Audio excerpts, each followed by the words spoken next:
As entrepreneurs, the one thing that I hope we learn is that you need to stop owning your ideas. Sure.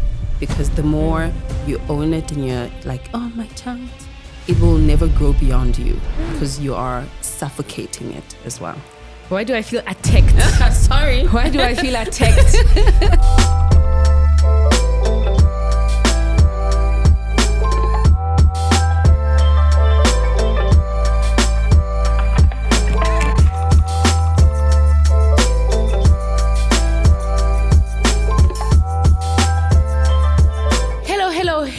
And welcome to Business Done Right with Kefilwe Lekabe. As you all know, I am the people's favorite business coach. If you are new here or if you are returning and you haven't clicked the subscribe button, please make sure to click the subscribe button.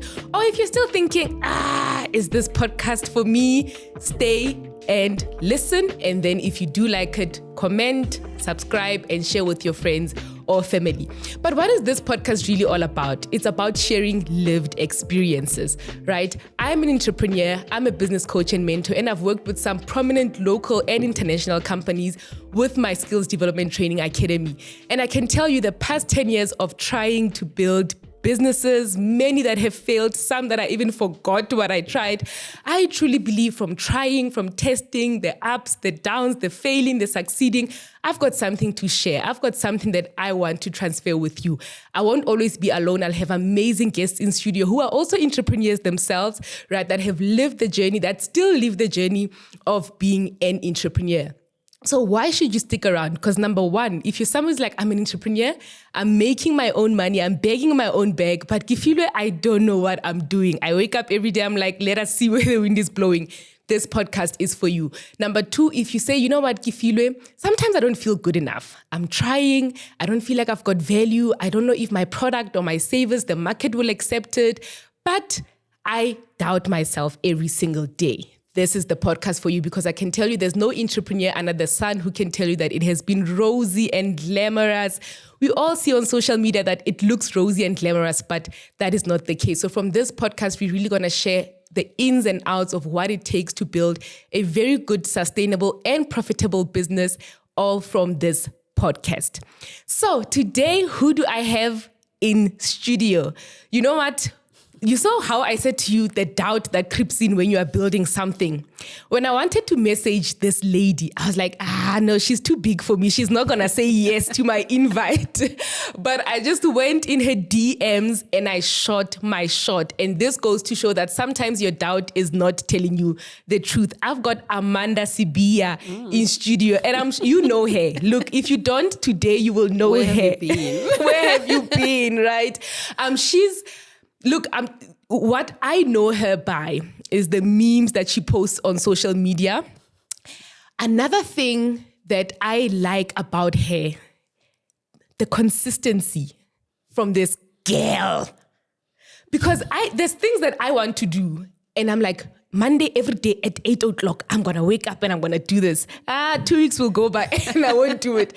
And sometimes I want to catch her. I'm like, she's not going to post this video today, but she's there. She posted. I really, really appreciate her for that. And she's in studio with me today. Amanda, welcome. And thank you so much for coming through. Thank you for having me, Kefilwe. Nah? Yeah. No, look, I want you to tell people who you are and why they should listen to this episode because you are here now. Yeah. If you want to know how to fail and get back up, then you must listen to this podcast today. But basically, my name is Amanda Sibiya, like she said, and I'm an entrepreneur who is called for this thing. I don't know. When I started, I had no skill for it, no talent for it, but I knew that this is exactly what God wants me to do. And I've done it for the past 11 years now. It's all I know. I worked corporate for a very long 3 months in my life. And it's just been business ever since. Yeah. And I always love when we ask people, please tell us who you are. It's always the work that you do. Without the work, who is Amanda? Sure. I'm just a girl who was born and raised in Pretoria. A girl who loves to laugh. I guess that's why there's so many memes on my profile on Instagram. I love to laugh. I love just to have a good time.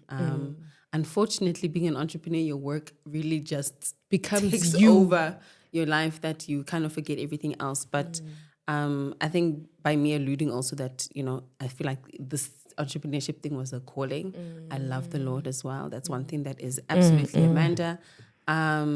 What else? I just love this country also. Like South Africa is my home, but I also love the continent as well. So anything that says Africa, I've seen you've traveled quite a lot. I envy in that. this continent, I love it. Yeah. I love it. Like the first country I traveled to outside of South Africa was Ghana. A very rough start to like traveling, the African continent. I should have started like Lesotho, Zimbabwe, because Botswana, there are so many similarities. Yeah. But I decided, Ghana, West Africa, beautiful country, beautiful people. And when the Africa travel bug gets you, it's got then you went to the second one. Yeah, into second the one, third one, fourth one, and more to come. What would you say has been one of the biggest things that you took out from traveling to these other African countries? Sure. I think specifically being from South Africa is that there's so much more than South Africa. And I remember the first time I was traveling to Ghana, my grandmother was like, oh, here's money. Here. I think she bought my ticket actually to fly to Ghana. And she's like, oh, you're going to Africa? I said, well, ma'am, where are we? South. So it was there's this perception that South Africa is like the cream of the crop and we have all that we need. And though that is true, there's so much more outside of us. So having to travel outside of South Africa, in Africa, you get open to so many things that there's so many ways to kill a cat, to skin a cat rather. There are so many other ways to solve a specific problem, and other African countries are doing that. How we do it in South Africa isn't the only way. Yeah. And I think there is just this perception that South Africa is cream of the crop. Sure. And though in some industries we are, in some we aren't. Ghana is better, Nigeria is better. And traveling you get to see. Yeah, I've seen apparently with their technology, how advanced as well. There are startups that are in the tech space. Yeah, no, tech space, absolutely. So normally we'd ask somebody, how are you, right? But I was listening to this communication specialist or coach and she said, try something different. Okay. And instead of asking somebody, how are you? Ask them, what exciting things are you currently working on? Sure. I'll be here all day. How nice. Yeah, okay, not really. But like the most recent thing that's happening is I started this organization or community with a friend of mine called Jesus Business and Friends. And we are having a winter drive on this coming weekend.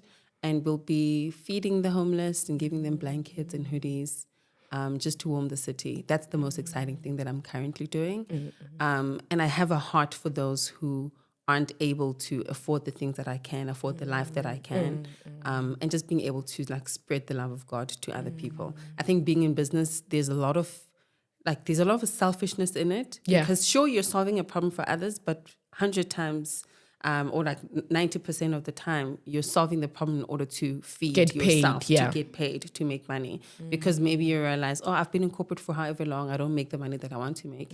And you go into business in order to make more money for yourself or for your family. And we forget, about those who cannot do it for themselves. So that's the one thing that's exciting me this week. Next week will be something different.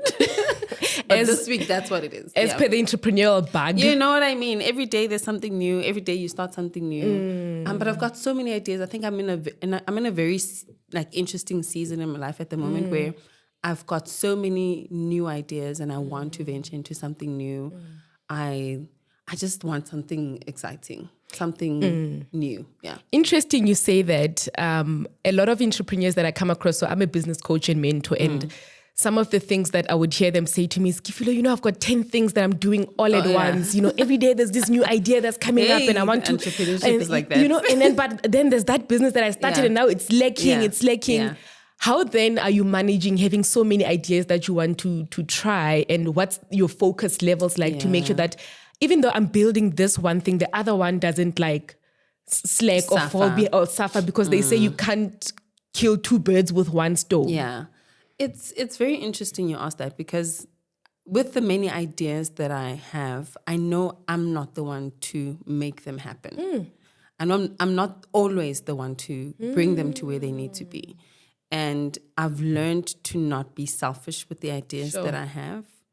I've learned to not own them as well, because 100% of the time, I don't have 100% of the skill to grow my business to where it needs to be. I will always need other people, other minds, other resources in order to make that business happen. So when I look at the ideas that I have and I flesh them out to the most granular detail, am I the person to grow that business? If not, I'll move on to the next one where I'm the one who would need to build it from the ground up. Because obviously when you start a business, you're the cleaner, you are the, Yes. But obviously in order for it to grow to a certain level, you need more resources. And as entrepreneurs, the one thing that I hope we learn is that you need to stop owning your ideas. Because the more you own it and you're like, oh, my child, it will never grow beyond you because you are suffocating it as well. Why do I feel attacked? Sorry. Why do I feel attacked? That is so profound. I think I'm going to take that for myself. Like, don't own the idea, right? Because I'm also that kind of a person. Like, I'll buzz today, I want to try this, and tomorrow I want to try this. And 6 months, 12 months, you look none of it. None of it is done because you're you get what I'm saying? Yeah. I think I need to take that for myself, and I think everybody else will be definitely taking that I hope so. for themselves. But I want us to talk about Branding Africa, right? That's the name of your business. I know there's another one, Hadithi Africa. Yes. Right, I think I read. Look, you are. We should have actually made our attire should have been African, right? Yeah. And then I read somewhere when I was reading about you that there was a magazine as well that you had started early on. Yeah. But how did you then get into this kind of business? Yeah, it's such a long time. The magazine was 10 year ago, baby, 2015 that we launched it with my business partner then. So when I got into business, I didn't do it alone, which I'm like ever grateful for. Because I didn't know what business is. It was great to have someone to fumble with. Sure. So we started the business. We started a creative agency because the skill that we had was design, was branding. So we're very much in the creative industry. And the magazine came about because we were solving a problem we had, and coming out of it. I think anything in terms of the creative industry and the arts is very tough to get into if you don't have the right surname, if you don't have the right connections. And so forth. And we were those people and we wanted to bridge the gap between the two. So we decided, let's start this magazine that will house, will be a portfolio of creatives in Africa, and we will bridge the gap for them. So we'll make the relationship with the agencies, with the galleries on their behalf so that it's easier for them to break into the market. We had that issue and we decided, let's solve that problem through a magazine. And it was a great run. We had a great run. I don't want to say like every partnership, but like most partnerships, there is some tension. They became tension. We got sued as well, I think in 2016. And as we got sued, it also had a great impact on our friendship, our business relationship as well, that we eventually split in 2018. So that was like my first entrepreneurial, adventure or roller coaster. And then after that, I always had the love of Africa. Absolutely loved this continent. Even then, the magazine itself was housing African artists from around, even in the diaspora. So what I did then after we split, it was not a cute split. There's no split, there's no divorce that's cute. Yeah, it honestly felt like a divorce because you see the real person now. Yes, it's like, how? Yes, I know, right? So we split, and then in 2018, literally I didn't waste time. Like from the time we split, I then launched Hadithi Africa at Mall of Africa in 2018 in September. Hadithi means story in Swahili, so the stories of Africa, basically. So I think that grew from the love I have for the continent, but also the lack of knowledge we have of it. I think we don't know this continent at all. So Hadithi Africa was born out of the ignorance we have of Africa. I remember this quote by George Kimball. It says, the darkest thing about Africa is our ignorance of it. So I wanted to shed light on Africa and its stories, its heritage, its culture, its people, in order for us to grow from it and not be ignorant of it. So that became a non-profit. It was meant to be for profit, but you grow in business, you think, some passions must just stay as passions. Exactly. So that then, but I think it was a great foundation for Branding Africa, because even till this day, all of the information that we gave, because now it runs as a research organization. So all of the work that we do for brands in Africa through Branding Africa, the information, the history of it, we get it through the research organization, which is Hadithi Africa. So they kind of work hand in hand together. Okay. Yeah. So what is Branding Africa? Branding Africa, we help African entrepreneurs build great brands.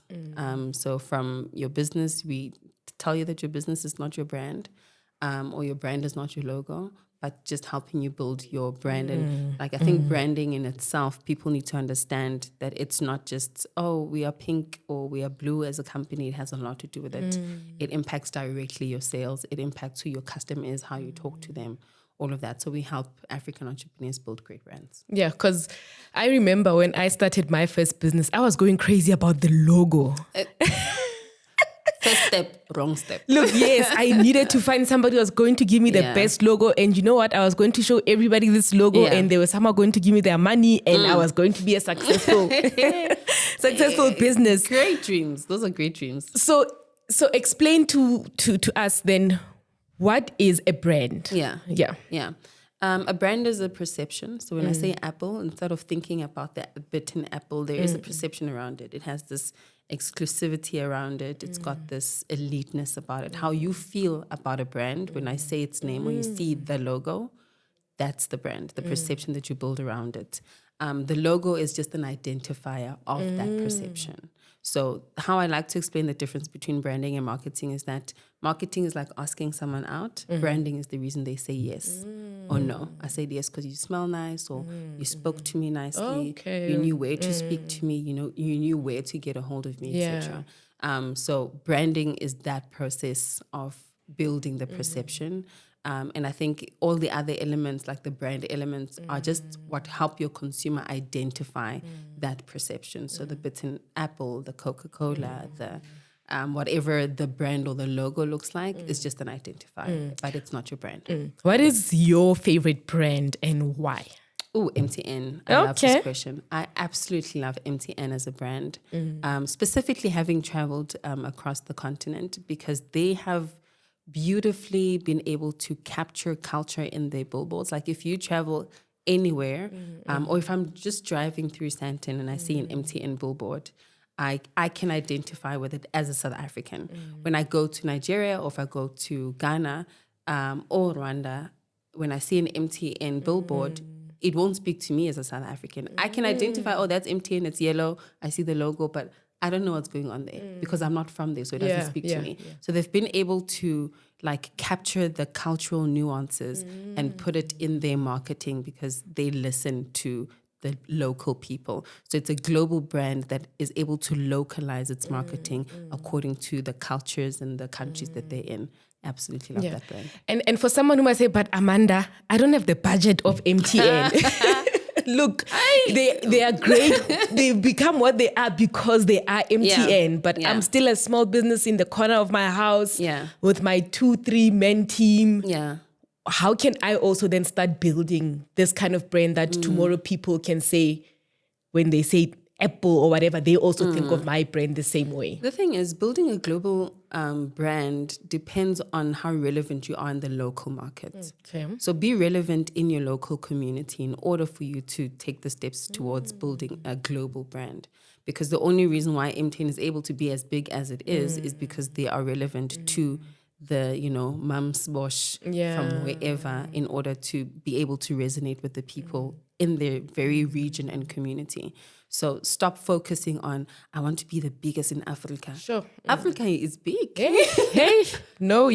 South Africa in itself, it's big. So if you want to build that global, that nationally recognized business, start in your local communities. Honestly, the difference that you make as a brand, as a business, will start with the very 10 clients that you have at the moment until you can multiply that.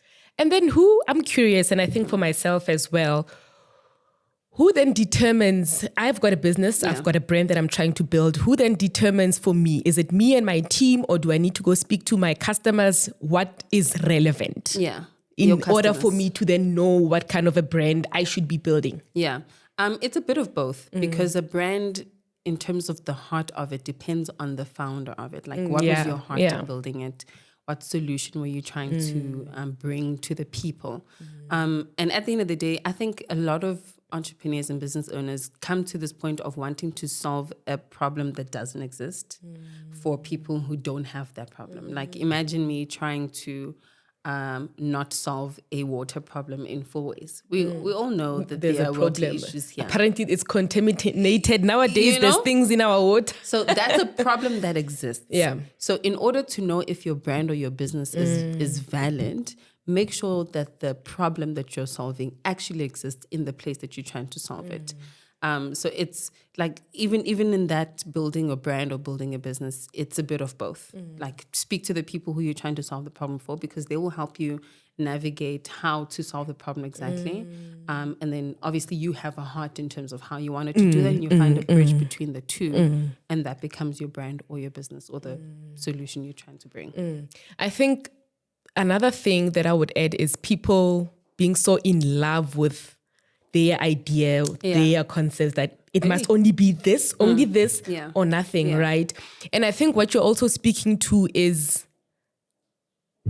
changing or change that comes about when you are growing a business. Maybe you start to realize that what worked then is no longer working now. But because a brand is something, maybe you've got the logo, you've got the colors, and I've also seen with entrepreneurs that when they are changing or they're adding new products into their business, they feel like now they need to go and rechange the logo and rechange the colors and then build everything from scratch. What do you think about that? Is that what then change? If you're trying to stay relevant, must you always then... No. I mean, sometimes when you are rebranding, it usually is like a managerial or a solution change. Like, we used to sell water, but now we're selling water, juice, and handy type of thing. Then depending on the problem that you're trying to solve, then obviously that will kind of change how you look or how you're named. But your name and your logo should always depend on the people who it's meant to serve. So it's not like, if I were to call, like, Branding Africa for me was really just, this is what we're doing branding in Africa. It really just seemed clear to me. But if ever we wanted to venture into something different, would that mean I'm changing the word branding, or is there a way that I can spin it? Sometimes it just needs to make sense to the person who you're solving the problem for. And the reason why I always say that logo is literally the last step you should do, or the color should be the last thing that you do, is because you shouldn't choose a color because this is my great grandmother's favorite color. It reminds me of home. It reminds me of home. Because your business has nothing to do with you. Yeah, sure. Your logo has nothing to do with you. It's got everything to do with the people who you're trying to serve. And the logo, the color, the name should resonate with the people who you're trying to serve. If it doesn't, your brand has failed. What have you seen as maybe the mistakes that businesses, startups are making when it comes to branding their businesses? Yeah, it is starting with the logo first. It's the one thing that I absolutely hate, because it's, when it comes to strategy and the way that we kind of put together a strategy into eventually having, let's say, a logo or your visual elements, is that we start with the heart of your brand. You. Why did you start the business? Why is the solution important to you? Why are you trying to bring it to these people? Then we'll do customer discovery. Who are the people who you're trying to serve? The example that I love making in my workshops is, if I'm selling a water bottle to conscious moms in Johannesburg, I can't call it something like Amanda's bottles. That won't resonate to, moms out there who are conscious consumers. But if I know that my consumer is, and I know what she eats for breakfast, I know what bottles she's currently using, I know how much she's spending on those bottles. When I know all of that about my consumer, I make a more informed decision in terms of what the logo should look like, the colors, etc., even to the point of like where my bottles should be. If I know that, let's say you are my consumer with that water bottle, and you spend most of your mornings at a yoga class or mid-mornings doing Pilates, and after that you're going to a farmer's market and whatever, my bottles or the marketing of my bottles should be seen in those spaces because you are there. Not because I'm there, not because I don't like yoga, I couldn't care for it, but because you are there, that's where I should be seen as a brand. So my brand has everything to do with helping build the perception for you and not for me. Now, when you were mentioning conscious moms, my brain went to this big cups that people are always carrying. My goodness. Hey, we know that one. In December, we had a problem of that smaller cooler box. Oh, yes. And then now, January, we had the problem with this. But do you think it's because they've got their branding right? They do. Like, they have a way of selling you something you don't need just because it's cute and everyone else has it. I think that has a lot to do with marketing. So marketing and branding do work hand in hand together. Okay. So the marketing is in me placing it in the right place, me making sure that the right person has it in order for you to be influenced to buy it. So they work hand in hand together. They've got the branding right. Now they know how to market to you, to sell you something that you probably don't need. You don't need a fifth one. So there's the branding that happens and then the marketing falls after. Yes. All right. Now we understand what branding is. Yeah. We're living now in an era of entrepreneurship. And I say, I was born in the worst era of being an entrepreneur, where now business is so digital. Yeah. Business is so much the individual who started that business. Like, I can't open a business and go live somewhere in a farm and then that business will grow. Yeah. Like, people need to know my face. Yeah. They say people buy from people that they like. You are the face of your brand. What is the difference between then a business brand and a personal brand in this new era of entrepreneurship? They help each other. Like you said, people buy from people they know, like, and trust. And that know, like, and trust impact is only built by a person, you know. A business can't speak on your behalf. Sometimes the heart of your brand is you. Sometimes the thing that's going to convince someone to buy your water bottle as opposed to another one is you. But there are businesses that can succeed without the face of a person. It just really does depend on the business that you're in. If ever, let's say, you are selling syringes to hospitals, do they care what you look like? They don't. Yeah. Does the syringe work? Does it put medicine in the veins? Yes. Yes. So that kind of business, which is very transactional, can even grow without being a brand.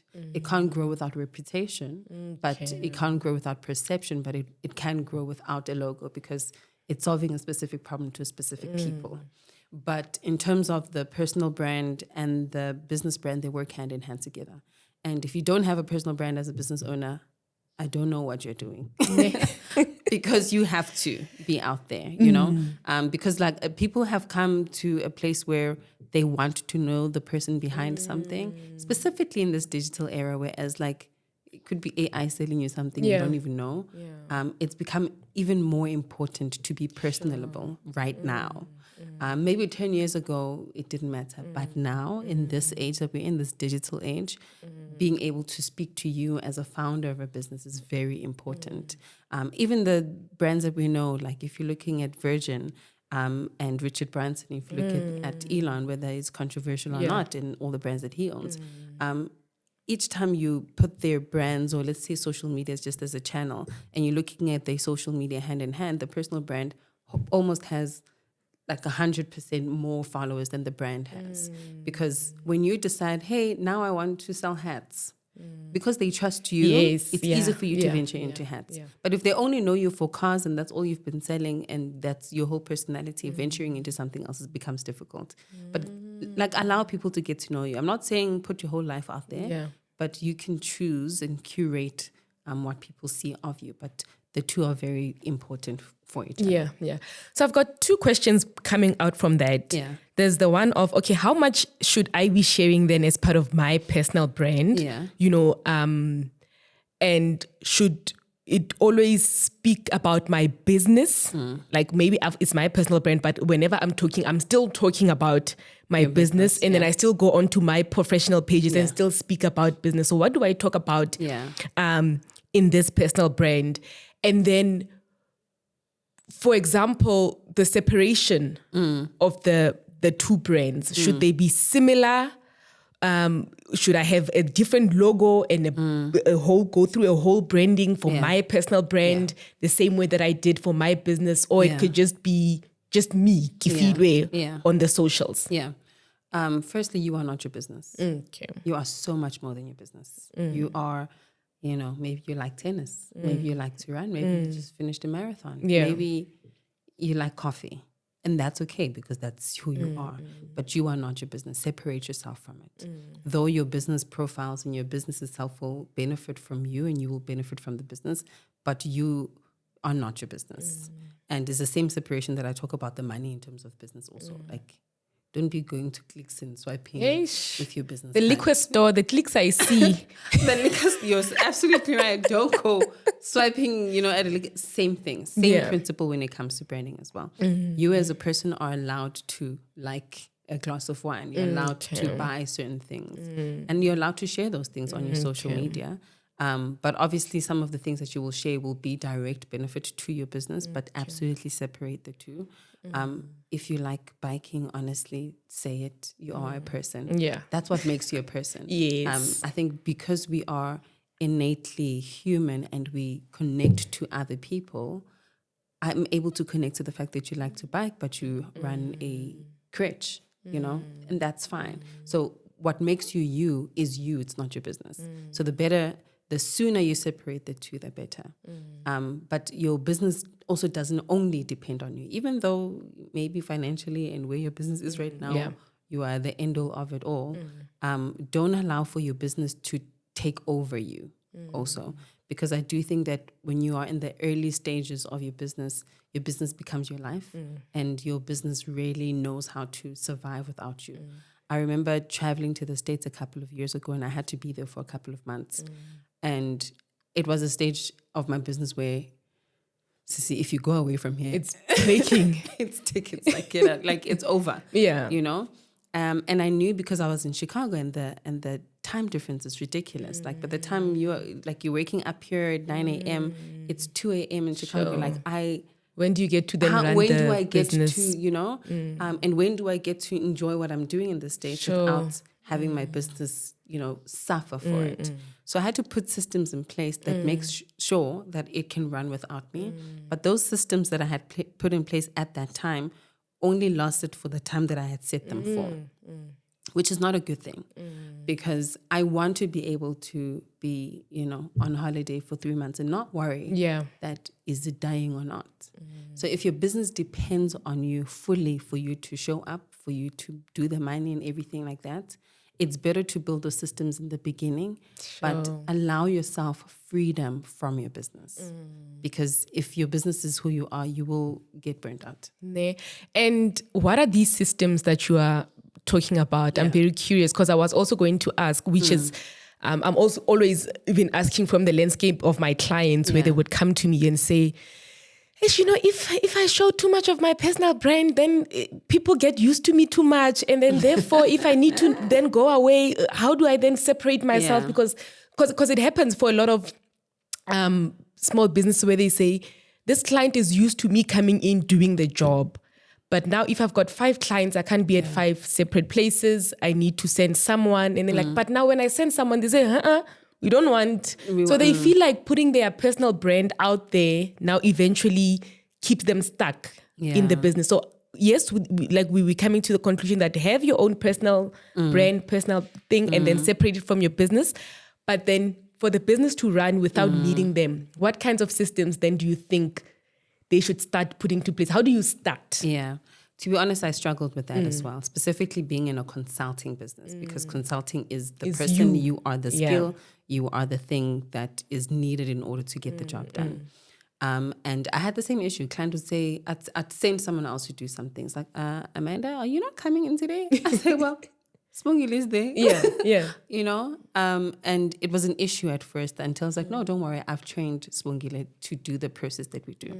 So what I found helpful is to develop a process of working, a framework. So if you come to Branding Africa, there's a specific framework that every client will go through. Okay. Doesn't matter who it is. So instead of saying, but we want Amanda, but it's like, no, this is a framework developed by Amanda in order to get this job done. So it became easier for whoever's joining the team. You teach them the framework. They are trained within the framework and they're able to deliver it because they're trained by you. Clients were surprisingly open to continue working with someone else, even though it was not me, as long as they knew that the framework in which we're working and the quality is what was developed by me. So people are systems. as well. And I know that you're going to say, we don't have money to hire. But digital tools are also systems. That framework, it needs to be digitized. If it's just the paper and it's in your mind, if the process that you want to have is just in your mind, it doesn't exist. Because when you go on holiday, you go with your mind. Yes. Yeah. So digitize it in whatever way possible. Even if it comes to invoicing, don't be the person who needs to be on Excel there, equals to some. No, like don't do that. Put systems in place that allow for someone else to run it or that make your job easier. I think as business owners and entrepreneurs, we need to buy ourselves more time. And sometimes you think, hey, I don't know if I want to spend 200 Rand on this system or on this software per month.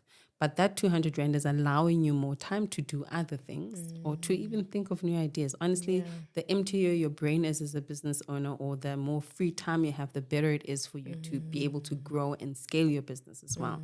So people are systems if you can afford to have a team. But make sure that you're not just hiring for vibes.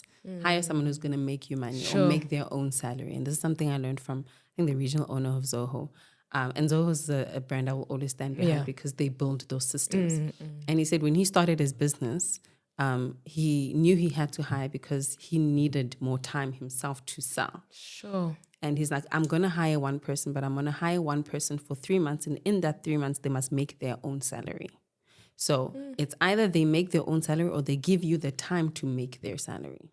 So all the mundane tasks, the admin things that are taking your time, get someone else to do them in order for you to focus on selling.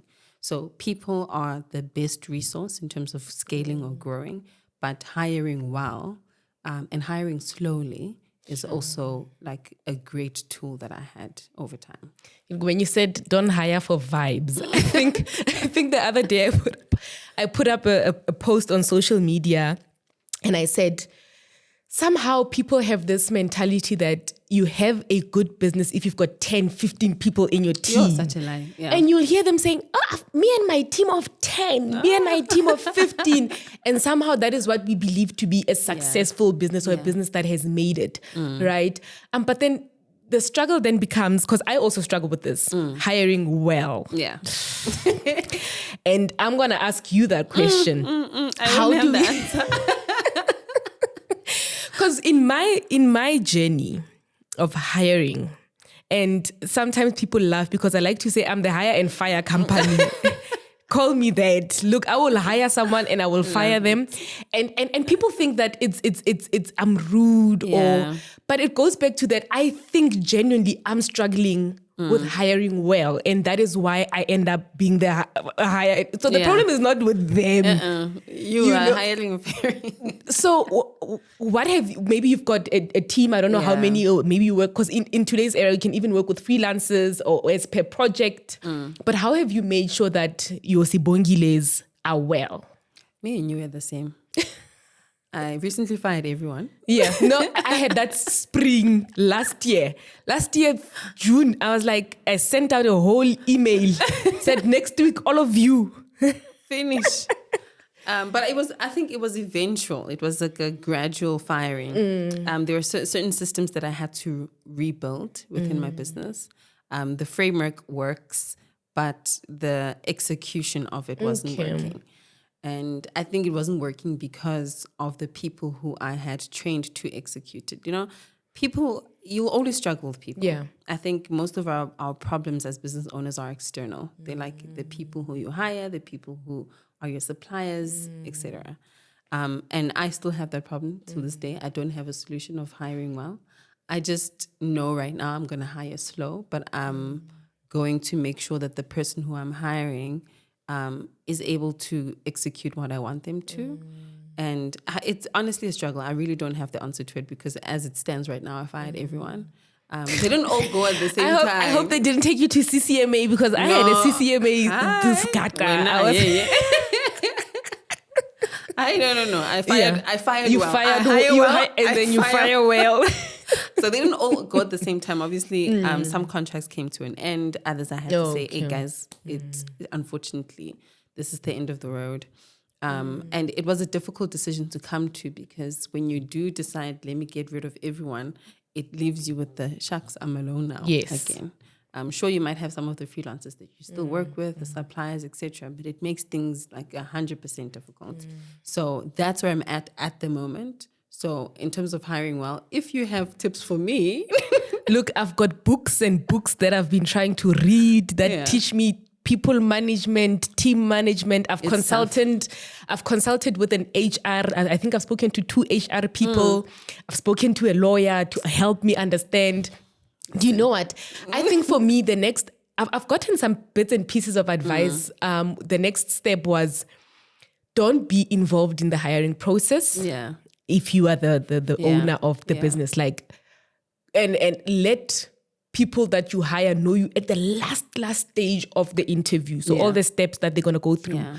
Yeah. But look, I always feel like some things you learn this, and people nowadays on the CV, they'll write stunning things. You'll give them assignments to test them out. They will look stunning. Yeah. When it's time, you know. But what has been some of the challenges then in your business? Could be from the lens of the clients that you work with, because they pay us, but what has been some of the challenges, and also maybe from just the team that you've had where you're like, this is very hard? Yeah.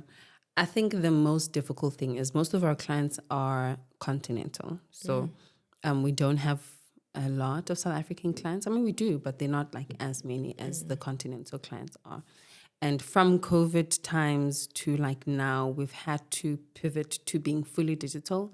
At some point, we did hybrid, but it became like useless to really have an office and to work in that capacity. So we decided to go fully digital.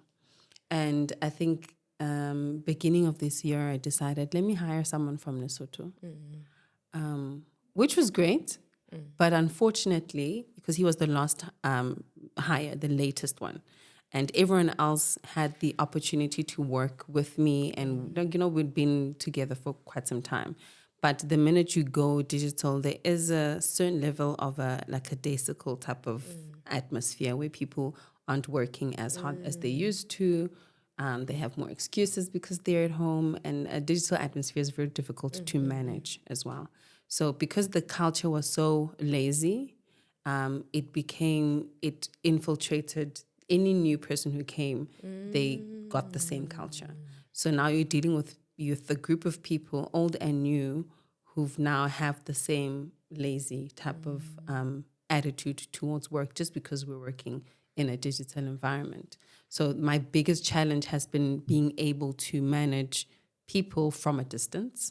Because even though some were in Joburg and we would still go to the office and work, but it was still tough. So even now, I'm in between the decision of, okay, do I firstly close it all and start something new? Or do I do hybrid? Do I say, hey, we're all in the office all the time? Or do we do just digital? In the first stages, I think 2021 and 2022, digital worked perfectly because everyone was always working. And it was right after COVID. Everyone's like, I'm just chilled working at home. It was great. Like, people still working at 7 p.m. I said, no, it's fine. Like, log off. I'll see you tomorrow. I said, no, I'm in the mode. Yeah. It was great. And you're like, I've got my team, you know? Wow, these people were they really, 2023, I say, what happened?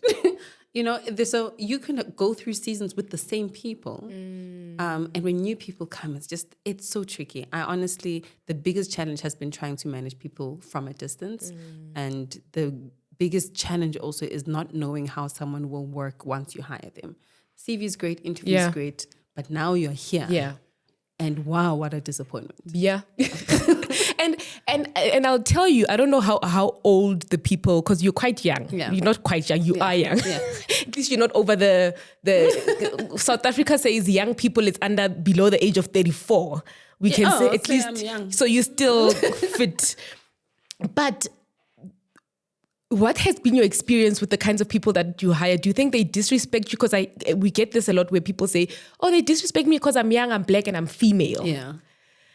Somebody posted the other day on Instagram that Why is it that when it's a business that's owned by a white person, all these black people, excuse me for using race, but I'm just using an analogy here, that they say they'll respect when the boss comes into the office, everybody's working and they, but somehow when it's us, it changes. I don't think maybe if, let's say, one of your teammates was working, and I always would say, make an example with my team members to say, if you're working for a big corporate company, you wouldn't be doing this. Yeah.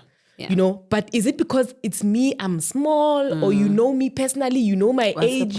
What is the problem? Do you have any of that experience? I think it's really been my whole entrepreneurial experience, because from the time I started, because I started my first business when I was 21, and we were hiring from 22 and so forth.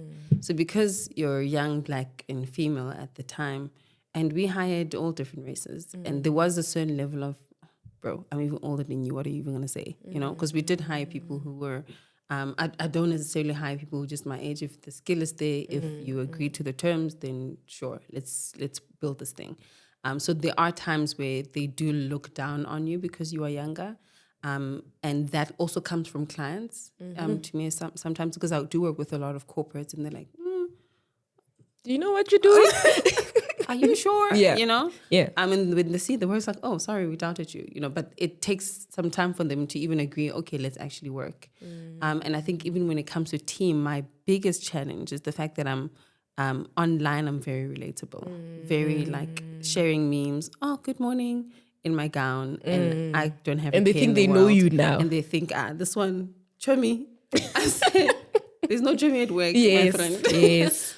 So there is a shift in who I am when I'm at the office, because I'm very assertive. As much as I am relatable online and relatable to even offline, both online and offline, but I'm very assertive when it comes to my work. So there becomes a challenge of, but we were laughing on Instagram just now, but now things are serious. What's going on? So I think it becomes an expectation that just because we were laughing on Instagram, we'll also laugh in the office. I'll still laugh with you, but work needs to be done. Yeah. So my challenge there has been not only because I'm young, black and female, but specifically because my reputation, or because I'm such a bubbly and over, like very relatable type of person, it spills into how people expect to treat me as well. So that's become my challenge, as opposed to being young, black and female. It's just, you're laughing there, why aren't you laughing here? So it becomes, but we know you. We saw you in your gown in the morning. Yeah. So now I'm like, okay, now must I not show up in my gown in the you morning? Understand, yeah. What must happen, But that's just who I am. That's just the nature of who I am, that I've had to learn to separate the two in order to get work done. And what has been your lowest moment in your business? And I want you to think of it from the bottom of... Hey, my God. Because look, you share memes around how hard entrepreneurship is, and we are all crying with you, because we like, this is us every day. But what has been the lowest, and what caused that? I'm currently at my lowest, to be honest with you. You don't look like, they say, don't look like your problems, honey. Yeah. I'm currently at my lowest because the team-wise, I had to get rid of everyone. And there's a couple of contracts that I lost in this very season that I'm in. And also just questioning, hey man, maybe I must just open a car wash. Simple. And car washes don't need you value proposition. Why are you different? Hey, your car's clean. Why are you asking questions? I've been contemplating, that's what I'm saying, maybe I need something new. And I think when someone is, obviously I won't do something new, but not entirely new. I will never quit what I'm doing, because I feel like I'm saying I'm called for it. But when things don't happen the way that they used to, not even the way that you anticipate them, the way that you're used to, the past 3 years have been great. Contracts have been wonderful. The team has been beautiful. The clients have been, great. And all of a sudden it stops, and I can't even tell you what happened in between. Everything was business as usual until it wasn't business as usual anymore. And I'm like, hey, devil, if you're trying me, please don't try me. Yes. Try others. There's Try a next lot. door. Yes. Not me. That meme that says, Jesus, this year I don't want to be your strongest. No. Like, soldiers. Please, I need you to test me with 5 million and Yes. see what I'll do, you know? So it's been very challenging of late, specifically because of me getting rid of the team. And that one I had to do. It was a very difficult decision because there was still work that needed to be done. And that meant, I'm doing all of the work now because the team's not there anymore. So time-wise, I feel like I'm running on like 1 hour of sleep on a daily basis in order to do the work of 5 different people, the 5 people who I had, but now I don't have anymore. So it's been difficult, but we trust in the Lord. And did you release the team? Could it be because financially we could no longer afford you anymore, or was it the culture that you were talking about? It was a bit of both. We could afford to keep a couple of them, like maybe 2 or 3 of them. I could have afforded to keep them, but those who I could keep had the wrong culture. Those who had to go for financial reasons, they just had to go. But those who I could afford to keep, I couldn't afford to keep them because the culture was wrong. The work wouldn't have been done anyway. So it was, you know what, at this point, and I hate saying this, but if you want something done, you have to do it yourself. Yes. That's one entrepreneurial. I don't like that statement. Yeah. I don't like it at all. If you want to do it yourself, you shouldn't be in business. You should hire people in order for you to delegate. Like if you want to run a successful business, learn to delegate. But sometimes you have no one to delegate to, which is where I am at the moment. Yeah. So that's why I'm saying, hey, I'm contemplating that car wash looks very nice right now. You can bring me in as a business partner. You Look, know what? I can come in, wash the cars and go home. It's not a problem. Yes. With the world of digital, do you think it's possible? There was a book that I read that's called The Company of One. Yeah. And that attracted me so much. I know I've got big dreams that need people, but somehow I'm always like, isn't there a way can I just be a company of one? Because I think I'm in as much as I believe the sentiment that you need a team, I'm slowly moving away from it. And I'm so like, if I can do everything by myself, Lord, please. Make it happen. And I think it's because the world of business is shifting. You know, how business was done 15, 20 years ago, where yes, you needed to hire people. In this day and age, that's not necessarily the case. But why are we not shifting also with team? Why can't we say, because things are so digital, look at how the people that we hire, people want to be freelancers on a full-time salaried person with benefits. But the way they want to work, they want to come in at work at 2 o'clock and then, no, I can only work 3 hours. Oh, you get what I'm saying? Why can't we allow ourselves to shift like that as well and say, I'm also a big company. I can build this big vision by myself. Do we have to be stuck up with team? I do think that there are ways that it can happen. There is this agency that I know of. I just forgot their name right now. That they brought in, this creative agency. So they brought in people who have specific skills: marketing, branding, digital marketing, all of that jazz. And they're like a team of 12 that they came together as freelancers to build a business, so that the contracts that they do, the deals that they get, they already have the resources within themselves, but each and everyone in there is a business on their own. They don't have other team, they're freelancers rather on their own, but they came to form a business together. And by virtue of that, I'm still a company of one, but I've got a company of 11 others who I can work with on this project. And on this project, I know all I'm doing is the branding, and after that, I can call it a day. So I do think it's possible because I do think that how people work is changing. Specifically in this digital era, like not a lot of people are at the office all the time. I'm not in the office right now. And I do think that there is room for evolution in the way that we work, in the way that we build businesses as well. I've never dreamt about owning a company that hires 200 people. Like, spare me the stress. You can't live in a farm with your pigs, what I mean? If you have 200. Because that's the dream right now. That's the dream. I can't do that. So I think there is space for evolving how we work, especially evolving how we build our businesses. It's not as traditional as it used to be. It's like, if you want to run a successful business, you must have like 20 to 200 people running it. Because it's honestly not cute to me, but it might be someone else's dream, and that's absolutely valid. It's just not for me. But I do think that there's space for businesses that are run on your own. Like, you're just the full-time freelancer business owner. Right. You'll find a title in there somewhere. Yeah. And I want to talk about what I say inspires me so much about you, right? Your content that's so relatable, that's so fun, and the consistency of the videos that you do every morning, right? For people today we have to create content. Content is now business equivalent, but you show up so consistently and you're just like, whatever. What does that take? Like, do you ever wake up and you shoot a video and you're like, maybe I should not put that out. Maybe people don't want to hear this. Maybe it's not going to be good enough. Yeah. Do you have those feelings, or not anymore? You somehow went to therapy and spoke to your therapist about it and you're over it. Because I sometimes feel that.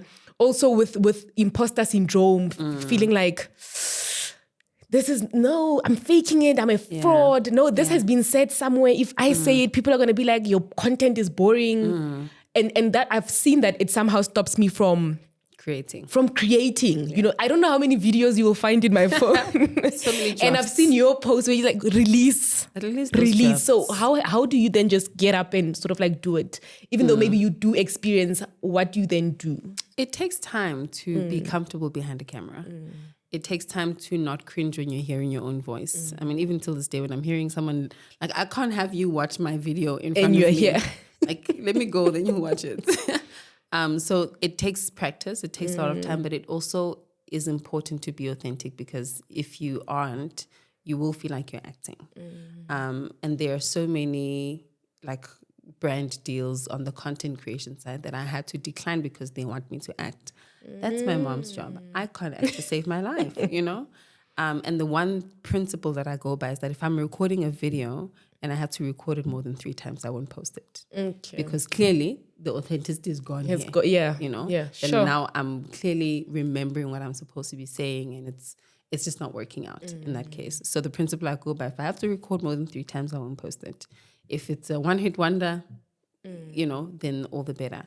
But it does take time and practice to get comfortable listening to yourself, or being comfortable with what you're saying, and being comfortable with putting it out there for the world to be able to kind of see.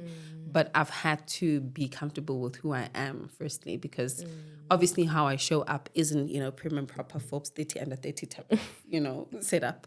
I do have times where I'm showing up that way because work will have me show up in that way. And I love showing up. Like, I'm not just like a one-faceted type of person, but it's just multifaceted in that way. So being comfortable to be able to show up in like cornrows, and I just, look like Bow Wow at the moment. I'm comfortable with that. So I'm comfortable sharing that. So if you aren't comfortable with how you're showing up, there's a deeper therapeutic work that must be done in terms of why aren't you comfortable seeing yourself in that capacity? And then you're able to kind of share it. So it really is in that comfort, in that authenticity that you might have. The consistency, on the other hand, is difficult because you don't always wake up having the time to do it. And I think I was more consistent back in the day than I am now. Because I would wake up in the morning. The one thing that I'm always doing in the morning is either I'm taking my vitamins, or I'm drinking water, I'm making breakfast in the kitchen. So I attached creating content to a daily task. I'm always in the kitchen in the morning at this time doing this thing. Let me just put my camera there and say whatever comes to mind. So that helped with my consistency because I attached that kind of content to a daily task. If you have to, okay, now we're recording. Put camera, hey, honestly, you're probably not going to like what's going to come out of there because the authenticity is gone. So what helped me with my consistency with those morning videos is that I attached it to a daily task, and it became easy to show up because I'm always in the kitchen, either drinking vitamins, drinking water, making breakfast, having coffee. So it was easy to show up in that way. Right now, it's tricky because I'm, clearly, because I'm not showing up as consistently, it's either I'm not having breakfast, I'm not taking my vitamins, I'm not doing what I used to do. Yeah. So attach the content creation to a daily task so that you can do it consistently. And what's the hardest thing you've ever had to do in your entrepreneurial journey? The hardest thing I had to do was when we got sued in 2016. In 2018, I knew I had to let go of the company. I knew I had to say, it's okay. I'm not going to take anything. How much did they sue you for? Did you have the money to pay? 1.3. We didn't have the money. Million? Yeah. They wanted 1.3 million that you didn't have. Shame. Shame. And your mom, when I saw you post a picture of your mom, she's an actor. Yeah. I grew up watching your mom. I didn't know. My grandmother loved Muvhango so much. Has that influenced your success? Have you maybe, or maybe it's because maybe people don't know that she's your mom, or has there been a point where people felt like you got an opportunity because of your mom, or have you actually gotten opportunities because of your mom? Nix. It's all just been me. No, not at all. I think maybe my tenacity and my resilience I get from her, but in terms of I'm where I am business-wise because of her mom. It's not. There's no one thing that I can think about and say, oh, I got this opportunity. Also because we're not in the same industry. She's in the entertainment industry. She's acting. If ever maybe I was acting on another soapy or another drama, I can say, she knows the director there, so she put me in. So because we're not in the same industry, it's very difficult to say that I am where I am because of who she is in the industry. No, definitely not. Like half the people don't even know she's my mom until they're like, oh wait, and you scroll down, that's your mom. And it hardly is. It's not part of my personality to say no. I am my mom. I am my mom's daughter. So therefore, opportunities need to come my way. No. And what's the support been like from your family? Because I can tell you, a lot of people will look at you and say, oh, you can look pretty, you live in a place in the suburbs, you can grow your business because you've got something to fall back on. Maybe you've got a family that's well off. I don't have that choice. I don't have that choice. I'm struggling. Or also even the support from my family is 0 to none. What's your experience with your family? And do you think maybe somewhere, somehow, you being able, because you look so gracious growing your business. Could it be because I come from a well-off family? I'm not worried about putting food on the table or I don't have a roof under my head. And that's why I'm able to do the things that I do and do them how I do them. Yeah, I wish I was a trust fund baby. Don't we all? I wish that my mom would come to me and say, it's just jokes. We're just testing your patience. We were giving you character development. Building. We're actually billionaires, I wish. Mom, please. No, absolutely not. I don't come from a well-off family, but I do get a lot of support from my family, I think. And not in the monetary type of support, but in the whatever you need will be there type of thing. I remember when it was my first business, each magazine that we would launch, it would launch with like an exhibition and an event. And they'd always show up, they'd always be there. Sometimes my family doesn't even know how to support me exactly because it's like, you're in a consulting business, what can I buy one? Like, how must I? I've realized that when you don't have an actual product, people somehow don't know what you're doing. What must I do? It becomes a bit difficult for them. So because they don't know how to support in that kind of way, I remember my mom saying, can I invest in your business? Like, what must I, can I something? So they want a tangible way to be able to support, but like the emotional support, the spiritual support goes a long way, even a longer way than a monetary support would be. But I don't have that cushion. I think the cushion that I have in terms of to fall back on, I created that cushion myself. If what I'm doing today does not work out, I created the cushion to be able to kind of fall back on, not because my family said, no, don't worry. Or maybe they've said, has anybody said to you, why don't you just get a job? What is this thing that you are doing? That one I've had. No, even me, I'm asking myself right now, why don't I just get a job? Yeah, no, I think from a very young age, because I studied animation, which was very like, what the hell, you know? It was for the fancy kids. It seemed like this is fancy. Clearly you have money at home. No, I went to school on a full scholarship, So because I studied something that was so not a, typical teacher, policeman, lawyer type of job, it seemed like, are you really going to get a job from this? Are you sure? So when I graduated and I didn't get a job for a couple of months, like, maybe, but eventually I got a job and I decided to then leave the job after 3 months. They're like, 3 months later. 3 months later, I left the job. The whole 3 months later. So it's now, there were questions like, oh, maybe just go work for like a Coca-Cola or like a MTN or something like that. But it really wasn't for me. And with the following that you have, is it making you money? Do you think Absolutely social media is my business is growing because I've got this following? Yeah. Take us through that. Then for others who are saying, yeah, I'm trying on socials, but I just don't know how I can use it or to monetize it or to actually make revenue. Because you find that there's people with millions of followers, but it's not working. It's not translating into the business that you're saying you're growing. Yeah. So I wouldn't say that it directly impacts my business as in Branding Africa, but it does make me personally money. Because of the brand deals that I might have. They want me to post content about something, but I'm very specific with the kind of brands that I would work with. But also the following that I have has allowed for me to speak in specific spaces on specific stages, right?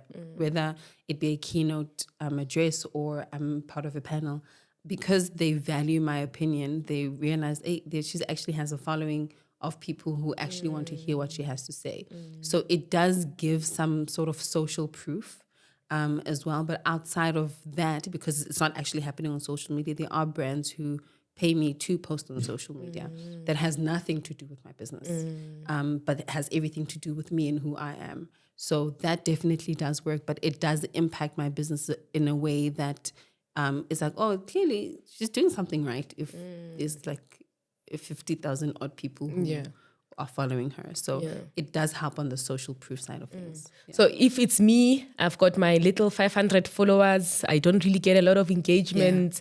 Where do I start? Where would you advise for someone like me, others who are listening, who are saying, I would also like, to grow my business, use social media to grow my business, get these brand deals if that's the case, get my socials working for me, not just for fun. Because that's the world of business nowadays. Yeah. What are the first few things that you would want them to do? What would you advise? I'd say firstly, figure out what you want to be known for. I think it also can evolve over time. I think back in last year, if not the year before that, I used to call myself the Beyonce of Branding, because Beyonce obviously is like big in terms of entertainment industry, and I was like, you know what, I'm the Beyonce of this thing. And a lot of people will still call me that to this day, but I've evolved over that because I'm like, who is Beyonce to begin with? I'm the Amanda of Branding. But eventually, I realized I'm actually the most relatable entrepreneur on the internet. And that's what I call myself by. That's what is on my bio. That's what's everywhere.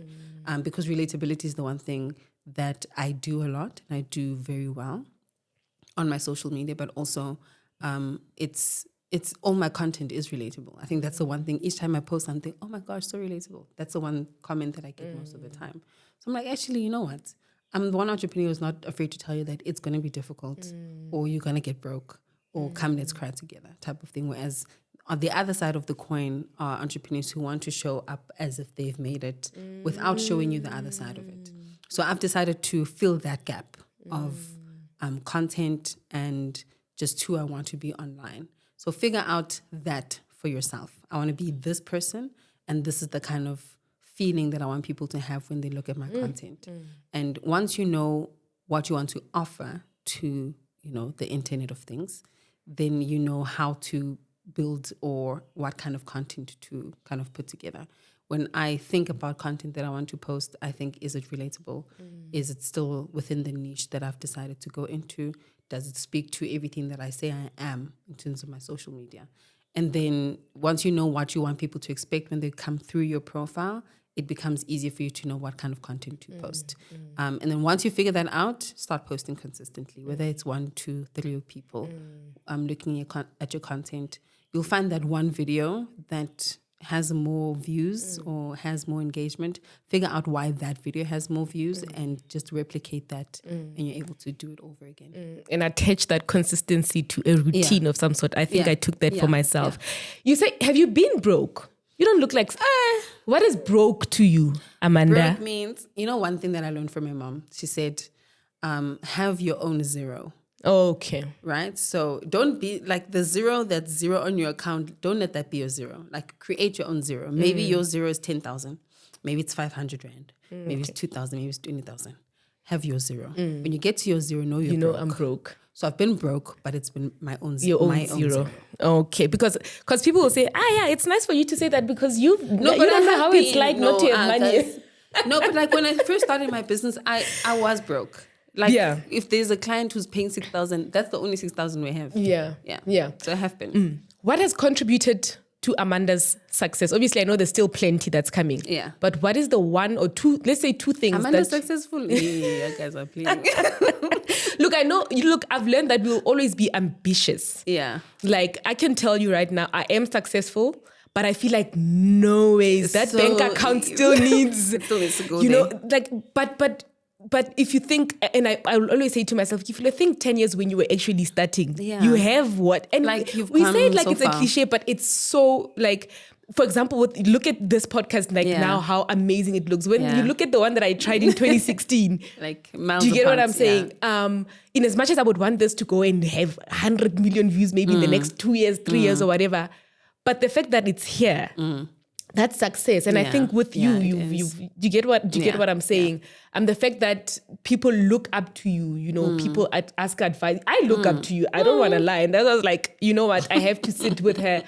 But what do you think has contributed to your, the success that you have now? One or two things that you know what? I stand on these and I would advise that you who's listening, try these and it can work for you. Try Jesus. Because, wow. Honestly, it would be amiss for me to not say that my success comes from God.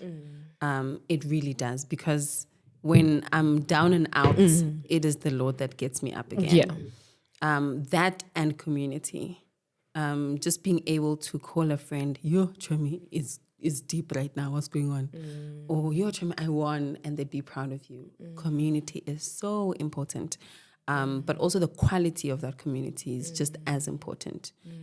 Because if you're hanging around people, whereas you are the one who's successful in the group, you have no one else to look forward to or look up to in that sense.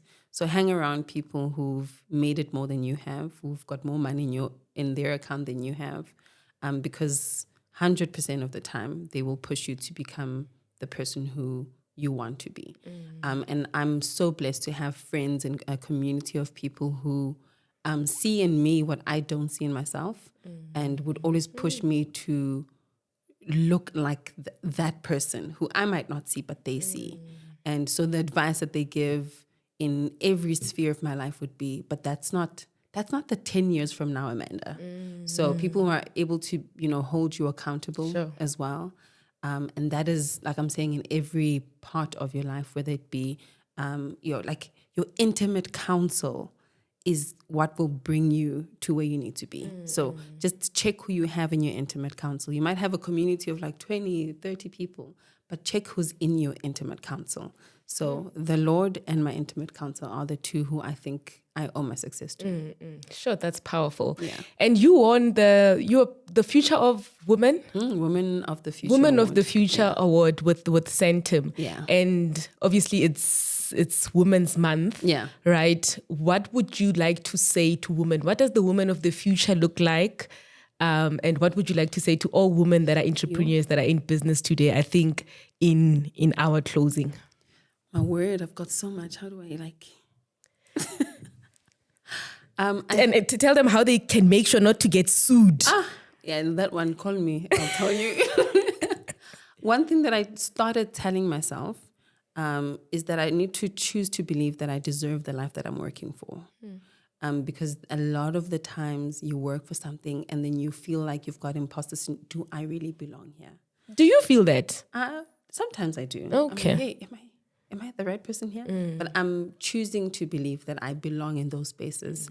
I went to these other award last week and I felt like, I feel like I'm at the bottom of the barrel of these awards because there were big deal people who were there.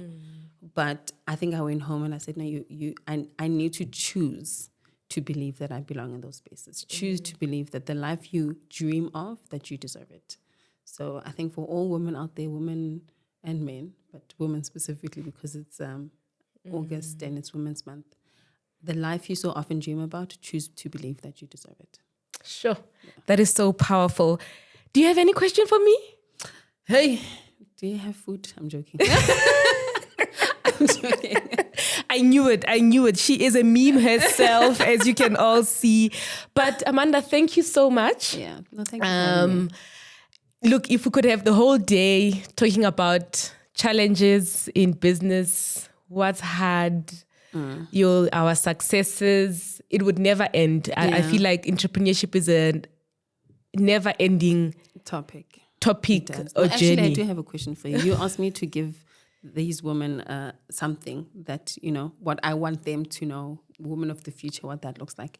If you were to tell me as our favorite coach on the internet, yes, what is it that you would tell me? Because clearly life is rough for everybody. Or It entrepreneurs is. out there, it's up and down. What would you tell me? Or other women who are watching this? Everything will happen at the most perfect time.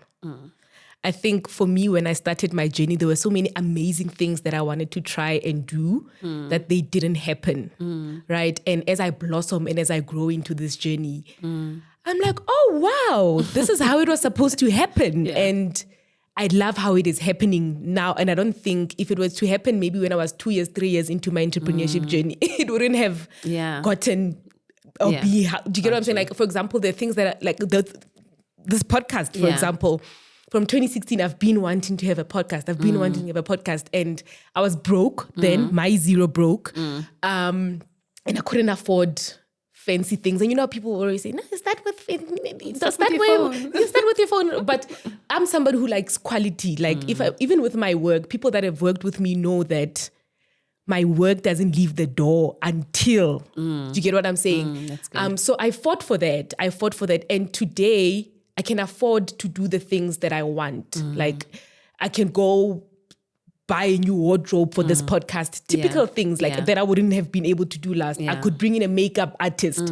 Look at the studio that we are in and this, how amazing. Yeah. I can afford these kinds of things. In 2016, it wouldn't have been the same. It wouldn't have been the same. So I truly believe that it had to happen in 2025. And all the things that have happened to me. That's 9 years later. That's 9 years later. And it's exactly how I want it to be. Do you get what I'm saying? So the time, it will happen and it will just flow like this. And it will just flow like this. You won't even have, some things I don't have to work hard for.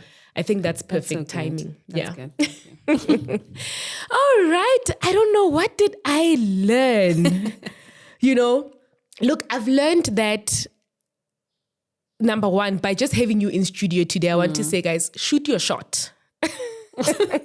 She is here next to me. I follow her. I've always said, I want to be in the same. I think I did send Amanda a message some point, like, we should go out for breakfast. And she's like, I charge for that. I was like, I will come to you when I can afford you. But the one thing that I've learned is shoot your shot, keep trying. And I think because I've engaged with her so many times, we eventually got to know each other. And that is why I'm able to have her today. So I think that's what I've learned. Not from what you said, but just by having you in the studio. That's one key takeaway that I would like to give to people. She said that sometimes you think that you are below certain people. I would have thought that but I'm here with you. So shoot your shot. What I've also learned, is that there's so much more outside of South Africa. Yeah. Do you get what I'm saying? I have plans of really traveling, and you've traveled so well that I know there's more, right? I've learned that, what? Some things you don't have to have them figured out. Yeah. Like when you're saying, I don't know how to get the right team. So in business, sometimes we look at you and think, she's got it all figured out. She's probably the boss lady walking into the office. That might not be the case. There's a lot of things that Amanda and I and you and every other entrepreneur are still figuring out all the time. And be consistent in everything that you do. I think I took also for myself, attach what you want to do every single day to a routine that you know that you do every single day, like brushing your teeth and so forth. All right. I truly believe that this podcast has been worth it, and I definitely am going to get a subscribe button from you. Please do like, comment, and share with your friends and family if you believe that this will also help other entrepreneurs. You did mention community, having people, and I truly believe that you do have that community. Share it with your community as well. Until next time, from your favorite business coach, bye.